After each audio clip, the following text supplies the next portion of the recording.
পুজোর আগে দুর্দান্ত খুশির খবর পশ্চিমবঙ্গবাসীর জন্য। আর ঘন্টার পর ঘন্টা ট্রাফিক জ্যামে আটকে থাকতে হবে না। ধুলো ধোয়া নয়, বরং গঙ্গার বুক চিরে মাত্র কয়েক মিনিটে পৌঁছে যাওয়া যাবে গন্তব্যে। কারণ এবার কলকাতায় আসছে ওয়াটার ট্যাক্সি। শুনতে অবিশ্বাস্য লাগলেও এবারে কলকাতায় সেই স্বপ্নই হতে চলেছে বাস্তব। কিন্তু কোন কোন রুটে পাওয়া যাবে এই পরিষেবা, কবে থেকে শুরু হতে পারে, আর যাত্রীদের জন্যই বা কি কি সুবিধা থাকবে জানুন।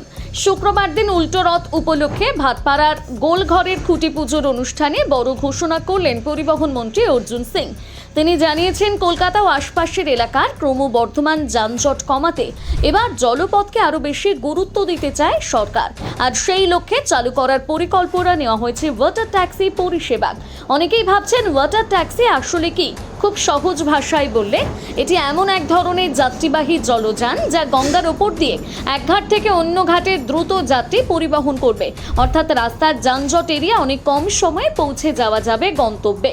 একদিকে সময় বাঁচবে, অন্যদিকে ধুলো ধোয়া এবং দীর্ঘ যানজটের ঝামেলা অনেকটাই কমবে। কিন্তু কোন কোন রুটে মিলবে এই পরিষেবা? পরিবহন মন্ত্রীর বক্তব্য অনুযায়ী প্রথম পর্যায়ে একাধিক গুরুত্বপূর্ণ রুটে পরিষেবা চালুর পরিকল্পনা রয়েছে, যেমন ব্যারাকপুর থেকে বাবুঘাট, মেটিয়া বুরুজ থেকে বাবুঘাট, এছাড়াও হাওড়া বালি এবং ভবিষ্যতে আরও কয়েকটি রুট যুক্ত করার পরিকল্পনা রয়েছে। শুধু ওয়াটার ট্যাক্সি নয়, দূরপাল্লার বড় ভেসেল পরিষেবাও চালু করার কথা ভাবছে সরকার। অর্থাৎ আগামী দিনে গঙ্গা শুধু পর্যটনের জন্য নয়, নিত্য যাত্রীদের অন্যতম ভরসা হয়ে উঠতে পারে। এই নিয়ে যাত্রীরা কি বলছেন? এই ঘোষণার পর থেকে নিত্য যাত্রীদের মধ্যে উৎসাহ দেখা গিয়েছে। অনেকের মতে, যদি দ্রুত নিয়মিত পরিষেবা পাওয়া যায় তাহলে অফিস যাত্রীদের জন্য এটি বড় স্বস্তির খবর। বিশেষ করে যারা প্রতিদিন ট্রাফিক জ্যামে ঘন্টার পর ঘন্টা আটকে থাকেন, তাদের জন্য জলপথ একটি কার্যকর বিকল্প হতে পারে। এখন দেখার বিষয় এই প্রকল্প কবে বাস্তবে চালু হয়, আর সাধারণ মানুষ কত দ্রুত এর সুবিধা পান।